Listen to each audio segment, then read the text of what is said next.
Avant d'entrer dans une famille, il y a des choses que tu dois observer minutieusement. Je tombe de plus en plus sur des femmes qui m'écrivent. Et c'est presque chaque semaine. Elles sont entrées dans des familles et c'est là que tout a chaviré. Il y a des femmes qui entrent dans des familles où l'homme est sous emprise de ses parents. Souvent de sa mère. L'homme, pas souvent du père, la mère. L'homme fait tout ce que la mère veut. Et l'homme aussi fait tout ce que la fratrie veut. Ce sont des familles qui sont très soudées.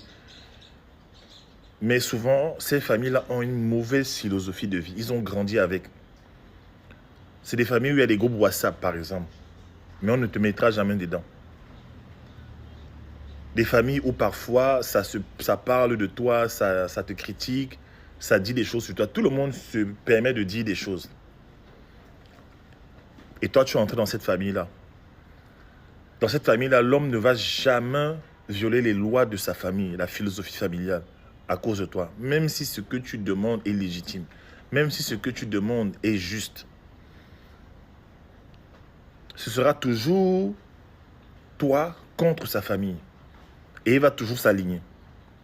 Moi, je connais un gars qui avait amené sa femme dans sa famille. Et sa famille a torpillé sa femme. Tout le temps, les critiques. Vous savez, quand vous habitez avec les gens vont voir vos défauts, même si vous êtes parfait. Déjà, personne n'est parfait. Les critiques. Lui, il s'est ligué avec sa famille pour critiquer sa femme. Vous savez ce qui s'est passé? Elle l'a quitté. Elle l'a finalement quitté.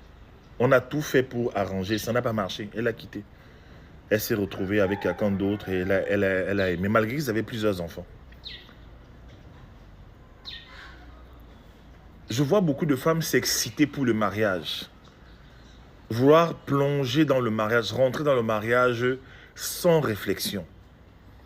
Parce qu'il y a l'argent, il y a une promesse d'un bel avenir, promesse d'un lit douillet, promesse d'une belle villa, les belles voitures. Souvent, ce sont des prisons dorées.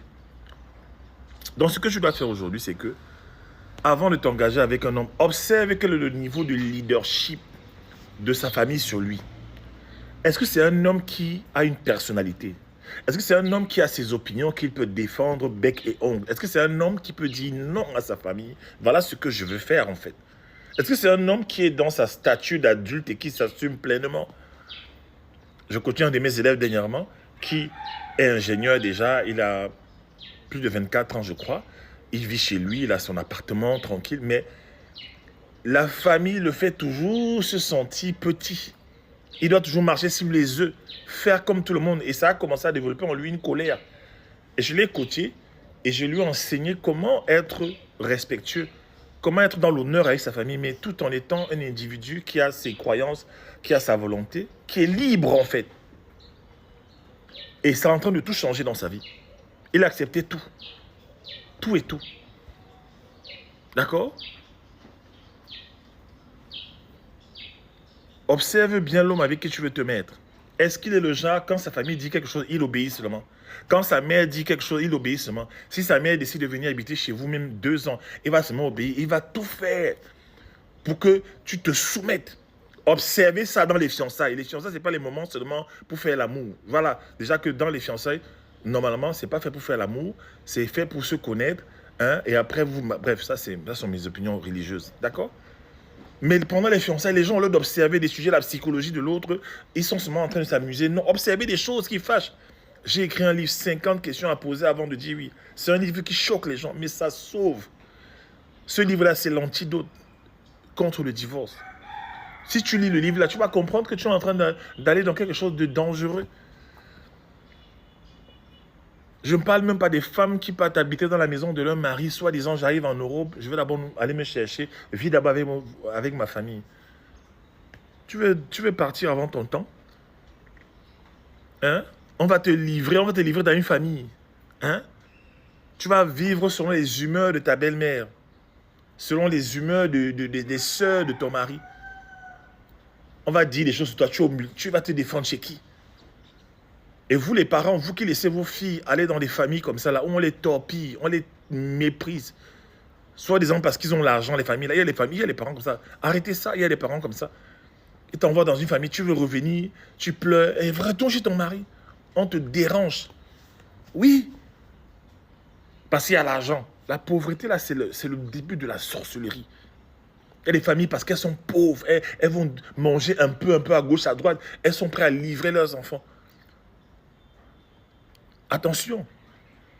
Moi, je connais une femme qui pleurait une fois au téléphone parce que son fiancé, qui voulait l'épouser, voulait qu'il s'occupe de sa maman malade.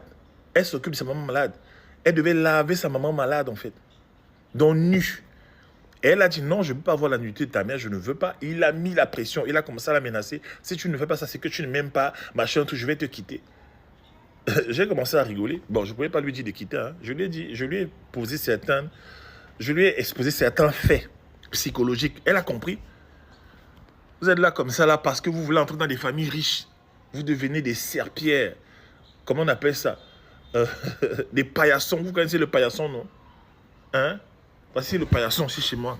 Regardez ça. C'est ça. Voilà.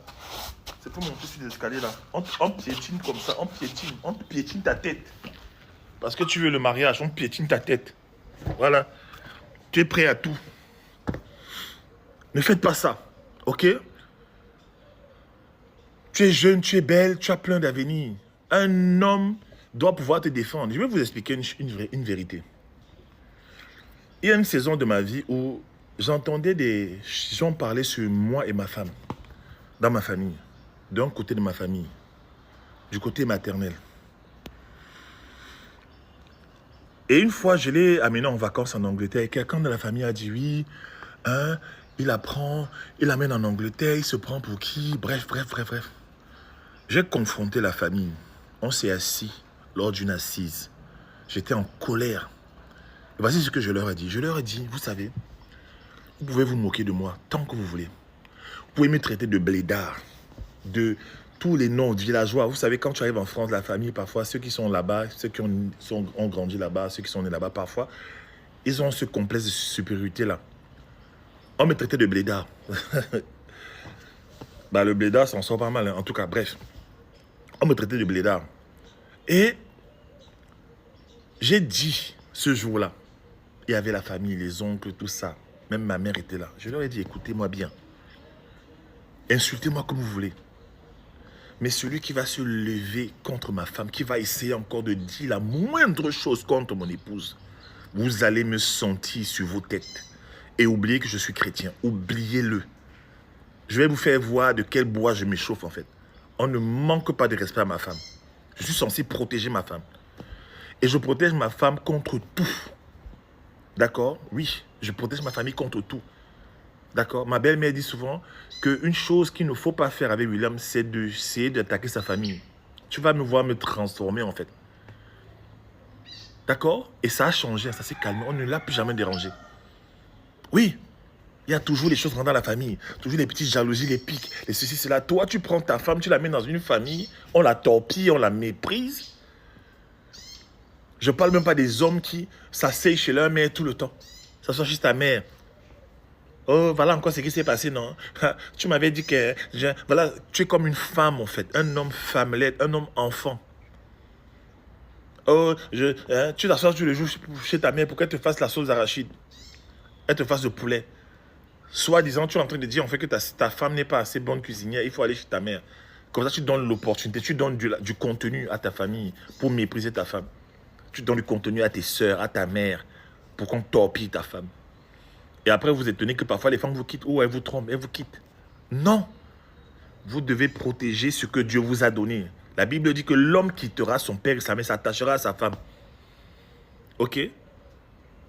Il y a même des revenus, ton salaire, ta mère ne doit pas connaître. C'est ta femme qui doit connaître. Bref, si on commence à développer ça, ça va être chaud. Bref, vous avez entendu ce que j'avais à dire.